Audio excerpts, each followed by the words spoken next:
அனைவருக்கும் வணக்கம். நம் மாண்புமிகு முதலமைச்சர் திரு மு.க. ஸ்டாலின் அவர்கள் பார்த்தீங்கன்னா கடந்த 5 ஆண்டுகளாக பல திட்டங்களை அறிவிச்சிட்டாங்க. பல நல்ல விஷயங்கள்லாம் தமிழ்நாட்டுக்கு நடந்துகிட்டு இருக்கு. அந்த திட்டங்களால் மக்கள்லாம் பயங்கரமாக பயன்பெற்றுக்கிட்டு இருக்காங்க. இது எல்லாரும் மக்கள் நன்கு அறிந்ததே. அதில் இப்போ பார்த்தீங்கன்னா ஒரு முக்கியமான திட்டம் ஒன்று அறிவிச்சிருக்காங்க மாண்புமிகு முதலமைச்சர் அவர்கள். இந்தியாவிலேயே முதல் முறையாக இளம் பெண்களுக்கு கருப்பை வாய் புற்றுநோய் தடுப்பூசி செலுத்தும் திட்டத்தை இன்னைக்கு முதலமைச்சர் தொடங்கி வச்சிருக்காங்க. தமிழ்நாட்டில் 14 வயதுக்கு உட்பட்ட 3,38,649 பெண்களுக்கு முன்கூட்டியே அரசு சார்பில் இலவசமாக HPV தடுப்பூசி செலுத்தப்பட இருக்கு. தனியார் மருத்துவமனைகளில் இதே ஊசியை போட வேண்டும் அப்படின்னு சொன்னால் 2 முறை இந்த ஊசியை போடுறதுக்கு 28,000 ரூபா செலவாகும் அப்படின்னு சொல்லப்படுது. இந்த திட்டம் ரொம்ப ஒரு மகத்தான திட்டம் அப்படின்னு தான் நம்ம சொல்ல வேண்டியது இருக்கு. இந்த திட்டத்தை ரிக்வெஸ்ட் பண்ணி கேட்டது யாருன்னு கேட்டிங்கன்னா, சாதாரணமாக யாரோ ஒருத்தவங்க ட்விட்டரில் ஒரு பதிவாக போட்டிருக்காங்க முதலமைச்சரை டேக் பண்ணி. அந்த பதிவு இப்போ ஒரு திட்டமாகவே மாறி இருக்கு. இதுதான் திராவிட மாடல் அரசு. அந்த நபர் போட்டிருக்கிற பதிவை பாருங்க. ஐயா முதலமைச்சர் அவர்களே வணக்கமுங்க அப்படின்னு போட்டுட்டு, HPV வேக்சின் போட்டால் செர்விக்கல் கேன்சர் வராமல் தடுக்கலாமுங்க. ஆனால் அதோடைய விலை ரொம்ப அதிகம். சிரம் இன்ஸ்டிடியூட் தயாரித்தது ரூபாய் 2000ங்க. இது 9 to 26 வயது உடையவர்களுக்கானது. நம்ம கழக அரசானது தமிழ்நாட்டு பெண்களுக்கு கட்டணம் இல்லாமல் இந்த வேக்சினை வழங்கினா நல்லா இருக்கும் அப்படின்னு சொல்லிட்டு அவர் கோரிக்கை வச்சிருக்காரு.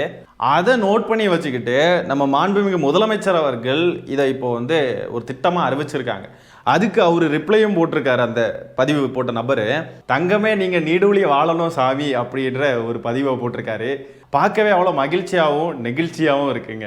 சாதாரணமாக ஒரு நபர் போட்ட ட்விட்டரில் அதை பார்த்துக்கிட்டு அதை நோட் பண்ணி வச்சு அதை ஒரு திட்டமாக அறிமுகப்படுத்துகிறாங்க பாருங்க. இதனால தான் எதிர்கட்சிகள் எல்லா இடத்த பொங்குன்னு பொங்கி அழுது ஒப்பாரி வச்சுட்டு இருக்காங்க. இந்த மாதிரிப்பட்ட செயல்பாடுகள்னால தான். அங்கே ஒருத்தர் கிடக்கிறாரு, பனையூர் பண்ணையார்னு ஒருத்தர், அவர்லாம் தன்னுடைய கட்சிக்காரனுங்க கிடந்து அழுது ஒப்பாரி வச்சு கெஞ்சி கதறிக்கிட்டு இருக்கானுங்க. தன்னுடைய கட்சி சம்மந்தப்பட்ட விஷயங்களையே ப்ராப்பராக ஹேண்டில் பண்ணி அதை நிறைவேற்ற முடியாமல் அங்கே கிடந்து திணறிக்கிட்டு இருக்காப்புல. ஆனால் நாங்கள் அப்படி இல்லையே, மக்களுக்கு ஒரு விஷயம் உண்மையாகவே தேவைப்படுதுன்னு சொன்னால் அதை முதலமைச்சர்கிட்ட இந்த மாதிரி ரெக்கமெண்ட் பண்ணி அவங்க கிட்ட கோரிக்கையாக வச்சாங்க. அவருடைய பார்வைக்கு அது போகிற பட்சத்தில் அதை நோட் பண்ணி வச்சுக்கிட்டு அதை ஒரு திட்டமாக அறிமுகப்படுத்தக்கூடிய ஒரு கட்சி தான் திமுக.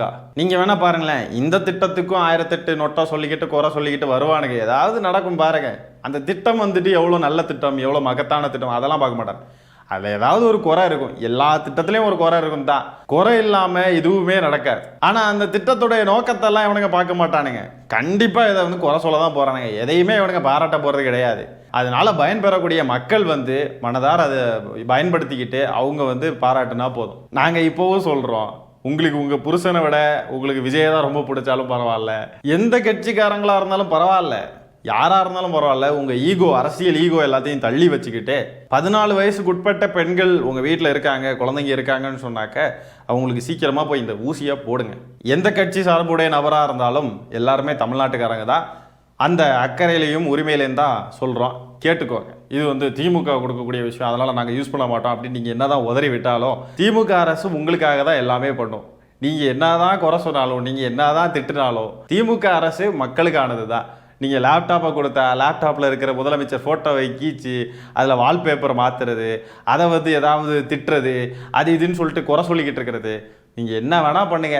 ஆனால் அதனால் நீங்கள் படித்து முன்னேறுறீங்க, இந்த வேக்சின் போடுறதுனால நீங்கள் ஆரோக்கியமாக இருக்கீங்க அப்படின்னா அதுவே போதும் எங்களுக்கு. கண்ணா இதுதான் கண்ணா திமுகவுடைய அரசியல். நீங்கள் என்ன தான் ஏறி மிதித்தாலும் உங்களுக்காகவே நிற்போம். திமுக காரங்கன்னா அப்படி தான். அடுத்ததாக பார்த்தீங்கன்னா இந்த போஸ்டரை பாருங்கள். டப்பா இன்ஜின் தமிழ்நாட்டில் ஓடாது, டபுள் இன்ஜின் அப்படின்றத வெட்டிட்டு டப்பா இன்ஜின் தமிழ்நாட்டில் ஓடாது. நம்ம பசங்க யாராக வேணா இருக்கலாம், அவங்களா இருக்கலாம், இவங்களாவும் இருக்கலாம், இல்லை IPS விஜயகுமாராக கூட இருக்கலாம். இந்த போஸ்டரை ஒட்டியிருக்காங்க.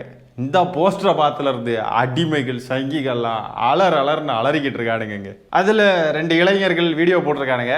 சங்கியும் அதிமுக அடிமை யாரோ தெரில, எல்லாம் ஒன்றாயிட்டாங்க. இப்போ ஒன்றுக்குள்ள மண்ணாது. அவங்க என்ன பண்ணியிருக்காங்கன்றத அந்த வீடியோவை பார்ப்போம் வாங்க. எல்லாருக்கும் வணக்கங்க.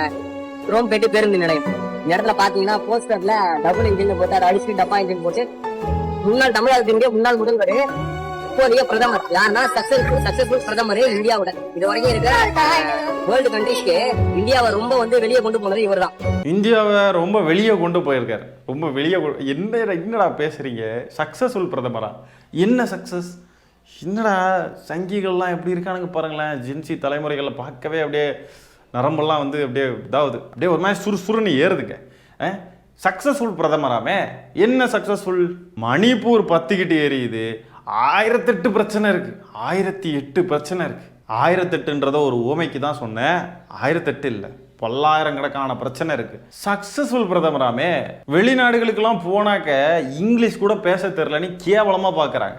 ஒரு பிரதமர், ஒரு நாட்டுடைய பிரதமருக்கு ஆங்கிலம் பேச தெரியல, வேற நாட்டில் இருக்கக்கூடிய பிரதமர்கள் அதிபர்கள் கூடலாம் பேசணும், அப்போ ஆங்கிலம் தெரிஞ்சிருக்கணும் இல்லையா? ஒரு ஆங்கிலம் கூட பேச தெரியல, ஹிந்தி மட்டும்தான் பேச தெரியுது. அங்கேருந்து ஏதாவது ஆங்கிலத்தில் பேசுகிறாங்கன்னா பார்த்துக்கிட்டு சிரிச்சுக்கிட்டு கேவலமாக இருக்குது, ரொம்ப எம்பாரசிங்காக இருக்குது. இந்த லட்சணத்தில் ஒரு சக்ஸஸ்ஃபுல் பிரதமரா என்னமோ வெளிநாட்டுக்கெல்லாம் அப்படியே இந்தியாவை எடுத்துகிட்டு போனாங்களா, நல்லாமா உருட்டுறாங்க. பார்ப்போம் வாங்க என்னன்ட்டு. இந்த நபரை நீங்க என்ன பண்ணிருக்காங்க நீங்களே பாருங்க. இது யாருக்கு அவமானம்?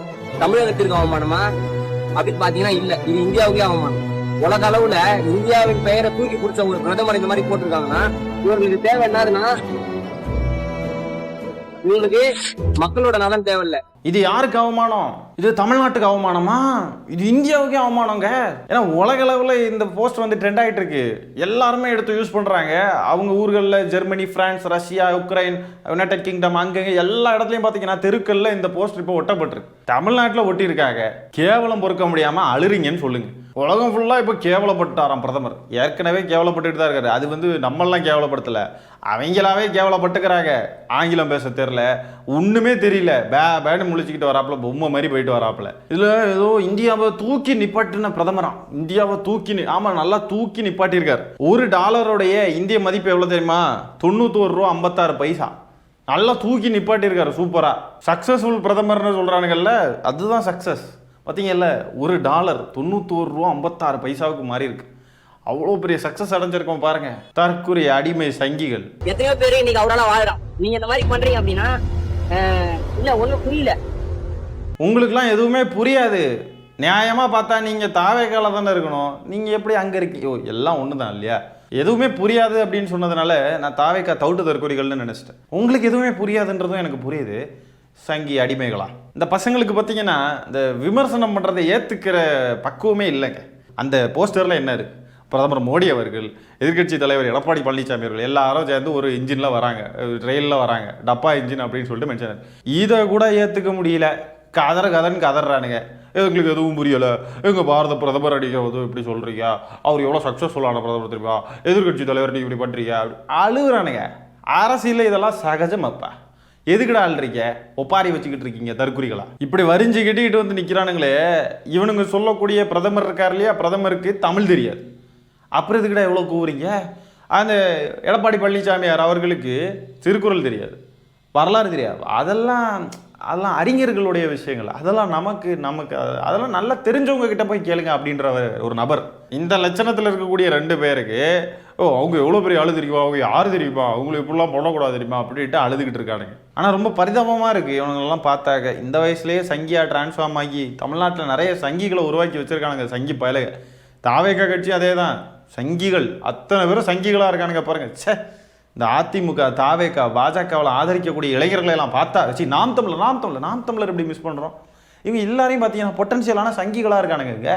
நம்ம முதலமைச்சர் அவர்கள் அடுத்தது ஒரு பெரிய விஷயத்தை அறிவிச்சிருக்காங்க. கிண்டியில் குழந்தைகளுக்கான மாபெரும் உயர் சிறப்பு மருத்துவமனை மற்றும் ஆராய்ச்சி நிலையத்துக்கு அடிக்கல் நாட்டியிருக்காங்க. இந்த மருத்துவமனையானது எவ்வளோ ரூபா செலவில் கட்டப்பட உள்ளதுன்னு பார்த்தீங்கன்னா 417.7 கோடி ரூபாய் செலவில் கட்டப்பட இருக்கு. இந்த மருத்துவமனையானது குழந்தைகளுக்கான மருத்துவ சிறப்பு பிரிவு சேவைகளில் ஒரு சென்டர் ஆஃப் எக்ஸலன்ஸ் ஆக திகழும் அப்படின்னு சொல்லி முதலமைச்சர் அவர்கள் தெரிவிச்சிருக்காங்க. ஆசியாவுடைய மருத்துவ தலைநகர் சென்னை தான் என்பதற்கான மற்றுமோர் அடையாளம் அப்படின்னு சொல்லிட்டு போட்டிருக்காங்க.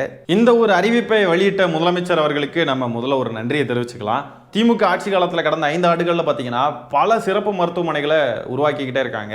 கிண்டியில் இருக்கக்கூடிய கலைஞர் நூற்றாண்டு உயர் சிறப்பு மருத்துவமனை முதற்கொண்டு பல மருத்துவமனைகளை தமிழ்நாட்டில் உருவாக்கி கொடுத்திருக்கார் நம் மாண்புமிகு முதலமைச்சர் திரு மு.க. ஸ்டாலின் அவர்கள். அந்த வரிசையில் பார்த்தீங்கன்னா இப்போ இந்த மருத்துவமனையும் வரப்போகுது. ஆகவே வரும் சட்டமன்ற தேர்தலில் திமுகவுக்கு மக்கள் எல்லாரும் நீங்கள் வாக்களித்து நம் தமிழ்நாட்டு மக்கள் ஆரோக்கியமாகவும் நம்ம தமிழ்நாடு வளர்ச்சி பாதையை நோக்கி செல்லவும் திமுகவுக்கு வாக்களித்திடுவீர். வரப்போற 2026 சட்டமன்ற தேர்தலானது மதச்சார்பற்ற முற்போக்கு கூட்டணி விசஸ் என்டிஏ அப்படின்னு நம்ம பார்க்கக்கூடாது.